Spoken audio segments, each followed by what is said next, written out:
ये वो नवरात्र है जिसमें प्रेम आनंद बढ़ता है, स्नेह बढ़ता है। ये वो साधारण नवरात्र है ना। अगर इस गुप्त नवरात्रे के अंतर्गत शिवलिंग है नहीं है तो किसी अपने घर के गमले में बगीचे में 2 पार्थिव लिंग का निर्माण करें। 2 पार्थिव लिंग, उसमें एक शिव जी का स्मरण करें और एक में माता पार्वती जी का, देवादिदेव महादेव के 2 स्वरूप 2 लिंग प्रकट कर कर, एक पर 9 पुष्प लाल और एक पर श्वेत पुष्प 5 समर्पित करें। बाबा की आराधना करें, घी का दीप लगाएं, पूजन करें और बाद में उन शिवलिंग को, उन पुष्पों को विसर्जन करें। किसी भी नदी में, तालाब में, बावड़ी में, अगर वहां नहीं विसर्जन कर सकते हैं तो किसी वृक्ष के नीचे उनका विसर्जन करें। ये वो नवरात्र है जिसमें प्रेम आनंद बढ़ता है, स्नेह बढ़ता है। ये वो साधारण नवरात्र है। भाई भाई में अगर द्वेष हो रहा है, विवाद चल रहा है, अदालत में बात चल रही है, कोई समझौता नहीं हो रहा, एक दूसरे से बातचीत बंद है, करो नवरात्र। यही गुप्त नवरात्र धारण करो। 9 दिन कुछ भी आप बाबा को पुष्प समर्पित करो। फूल लगता क्या है, कोई यहाँ लिखा तो आनंद रामायण में ये थोड़ी लिखा कि एक सोने की अंगूठी समर्पित करो, उन्होंने तो लिखा पुष्प। माता जानकी जी ने वाल्मीकि बाबा से पूछा, गुरुदेव एक बात पूछना चाहते हैं।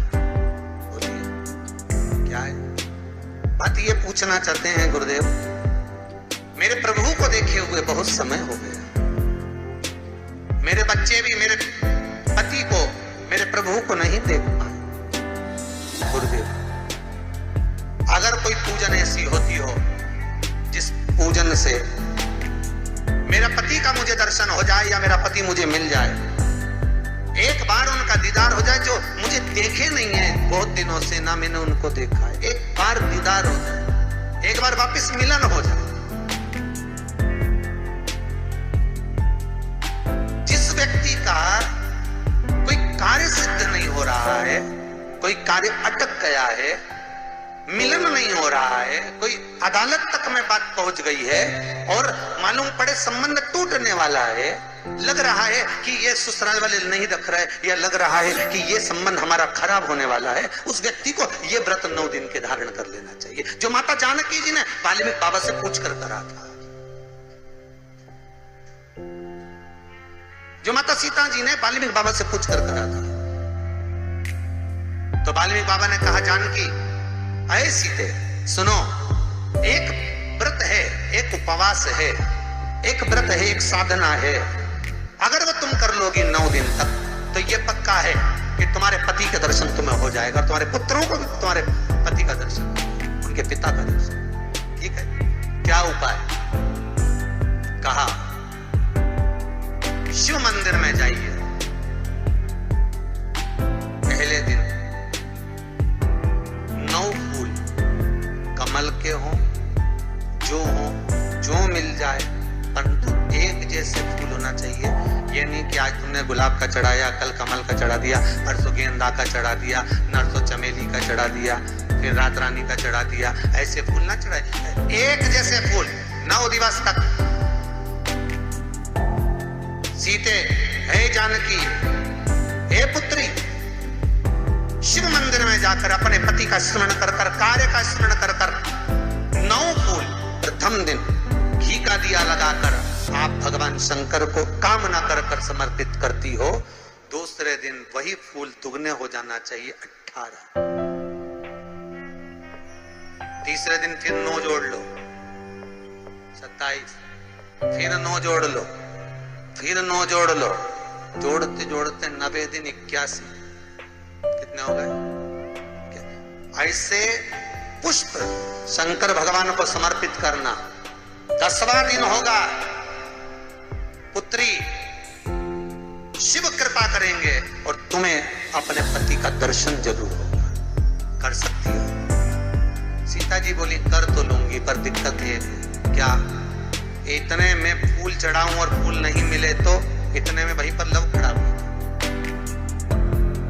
पुत्र लव खड़ा हुआ था। उसने कहा, मां चिंता क्यों करती है, फूल मेला कर दूंगा, तो बस व्रत धारण कर।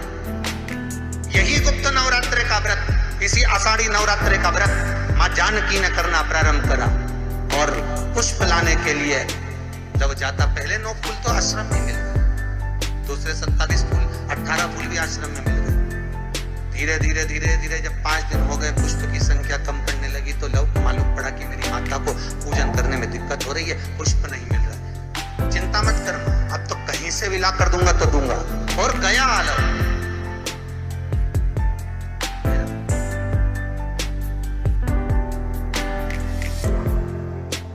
अयोध्या में पहुंच गए, जहां एक सुंदर सा सरोवर था।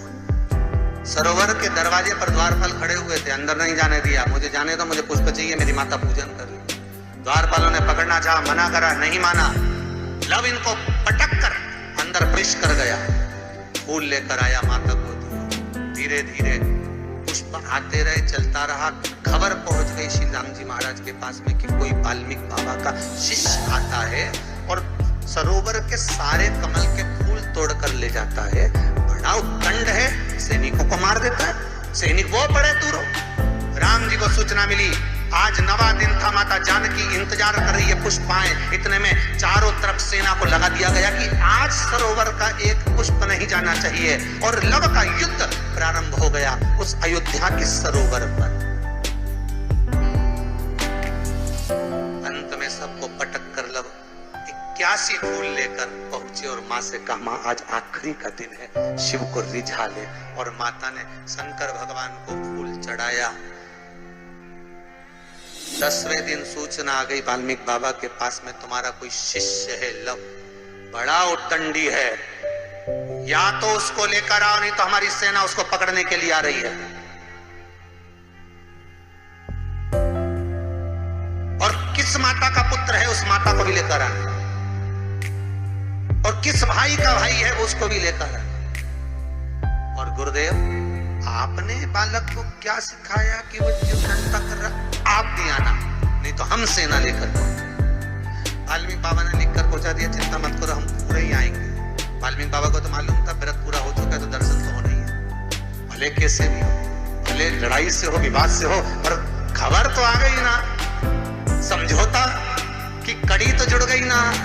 भगवान वाल्मीकि बाबा समझ गए, सीता जी से कह दिया तेरा व्रत पूर्ण हो गया बेटा, अब तू कल तैयारी कर चलने की। और लव को लेकर पहुंचे, सीता जी को देखा, पुत्रों का स्मरण करा, राम जी के नैनों से जल बह गया। वाल्मीकि बाबा सीता से कहते हैं, इसको कहते हैं साधना, इसको कहते हैं तप, इसको कहते हैं साधना। आप भी कर सकते हो। आनंद रामायण का ये प्रसंग वर्णन करता है कि हम भी क्यों ना कर सकते। कुछ नहीं तो एक फूल तो शंकर को चढ़ाना चालू करो, कम से कम एक पुष्प तो चढ़ाओ। जिसको लगता है कि मेरे परिवार में कोई दूसरा व्यक्ति हस्तक्षेप कर रहा है, या मेरा पति किसी पर नारी के साथ में रह रहा है, या नारी किसी पर पुरुष के साथ में रह रही है, तो माखन थोड़ा सा प्रतिदिन मां जगत जननी के मंदिर में अवश्य समर्पित करें।